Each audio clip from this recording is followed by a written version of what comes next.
Hello guys, pag-usapan lang natin ang breaking news. Catherine Bernardo balik telyeserye, katambal si James Reid. Yan kasi guys ang update sa atin ng balita. At may katotohanan nga ba itong ibinalita sa atin ng balita na si Catherine Bernardo daw ay babalik na sa telyeserye at ang kalab team niya walang iba kundi si James Reid. Totoo nga ba or haka-akala? At least may updated tayo sa mga balita kung ano na ang nangyayaring kaganapan kay Catherine Bernardo. Siyempre, ang dami natin kasing nababalitaan na kung sino-sino ang ipinapartner umano kay Catherine Bernardo. Tulad na lang guys ni Joshua Garcia at Albi.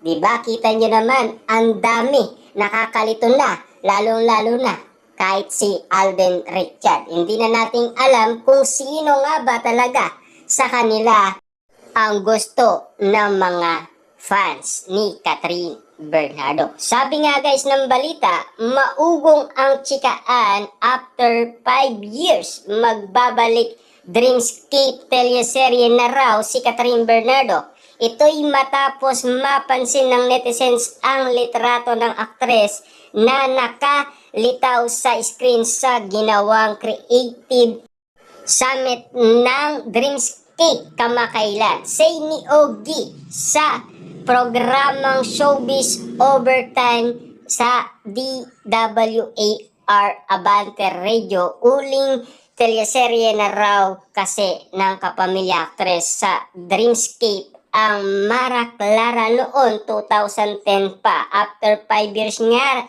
daw makakabalik si Catherine sa Dreamscape kasi Mara Clara pa yung uling serye niya, which is kauna-unaan niyang big hit na serye ani Ogie sa kanyang detalye sa atin. Yan kasi guys ang update sa atin na ang unang teleserye nga naman kasi guys na pumatok sa lahat ng tao ay ang Mara Clara.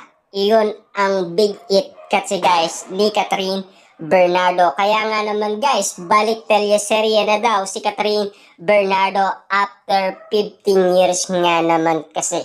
Sa tagal-tagal nga naman kasi guys ng panahon, makakabalik na nga ba si Catherine Bernardo? Yan na nga ba ang inihintay natin guys na malupitan project ni Catherine Bernardo sa kanyang pagbabalik? At totoo nga ba ang chika sa atin? Pero hindi nga nasundan ito ng Dreamscape. Pero dapat noon 2020 babalik na siya sa Dreamscape, which Daniel Padilla ang serye nila, yung tanging mahal na hindi nga natuloy kasi pandemic at saka ABS-CBN shutdown. Dagdag niyang chika. Hindi ko alam kung tanging mahal pa rin ang title ng teleserye ni Catherine. Saad pa niya, wala pa raw anunsyo ang Dreamscape o ang ABS-CBN tungkol dito. Winning wish naman daw ng mga fan na maging leading man ni Catherine si James Reid o si Enrique. Halos 3 taon na rin ang nakaraan nang uling mapanood sa teleserye si Catherine Bernardo ang ex-boyfriend na si Daniel na Too Good to be True. Yan kasi guys ang pinag-uusapan ngayon na update sa atin ng balita patungkol umano kay Catherine Bernardo. Dapat daw ay babalik na sana si Catherine Bernardo kasama niya ang dati niyang ex-boyfriend na si Daniel Padilla noong 2020. Kaso nagkaroon ng pandemic at nagkaroon ng shutdown ang ABS-CBN. Siyempre guys no, nawalan kasi ng prangkisa ang ABS-CBN. Lalo-lalo guys, nagtulungan ang mga artista ng ABS-CBN para nga naman guys, matulungan nila ang mawawalan ng trabaho sa ABS-CBN. Kaso nga lang, wala tayong magagawa dyan. Dahil alam naman natin, yan ay nangyari na. Lalo-lalo na, ito na naman, pinag-uusapan na naman ang pagbabalik teleserye ni Catherine Bernardo. Ang wini-wish kasi guys ng kanyang mga fans ay si James Reid at si Enrique Hir. Paano naman si Albi, di ba? Alam naman natin guys, meron din pinag-uusapan noon na si Joshua Garcia daw. Grabe nga naman kung sino-sino. At si Alden Richard. Hindi na natin alam kung sino nga ba talaga ang ipapartner kay Catherine Bernardo. Sa dami nga naman kasi nilang nasasabi. Kita nyo naman guys, hindi pa talaga sure ang balitang ito. Lalo-lalo na ay dapat noon pa man ay naisagawa na ito. Dahil alam naman natin, nagkaroon tayo ng pandemic at nagkaroon ng shutdown ang ABS-CBN. At eto, more than 5 years nga naman kasi guys, makakabalik na si Catherine Bernardo sa teleserye. Siyempre, yan kasi ang iniintay ng mga fans at lalong-lalo na, di ba, meron din pinag-uusapan teleserye ang Kat din daw ay magkakaroon sila ng serye sa GMA Network. Yan kasi ang pinag-uusapan pero hanggang ngayon ay wala pa rin tayong balita.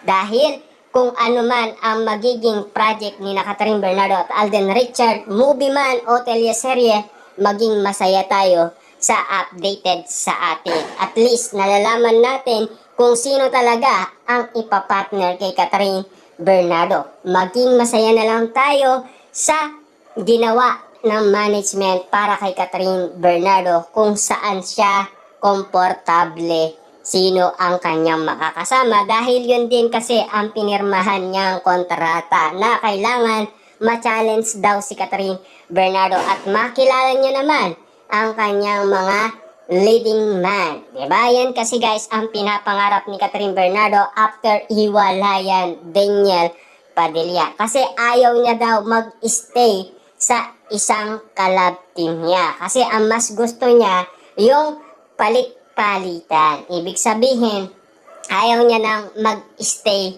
sa isa. Ang gusto niya, halo-halo. Yan kasi ang kanyang pinirmahan. Kaya nga naman guys, ang daming nasasabi ng iba. Pero ang una nga naman kasing nabanggit ni Catherine Bernardo noon, Jericho Rosales at Papa P at Dilma Santos. Yan ba kaya ay matutuloy? Kailan kaya natin ito maihintay na si Catherine Bernardo ay makakasama niya sa project si Papa P, Jericho Rosales at Dilma Santos. Yan kasi ang unang updated noon ni Catherine Bernardo.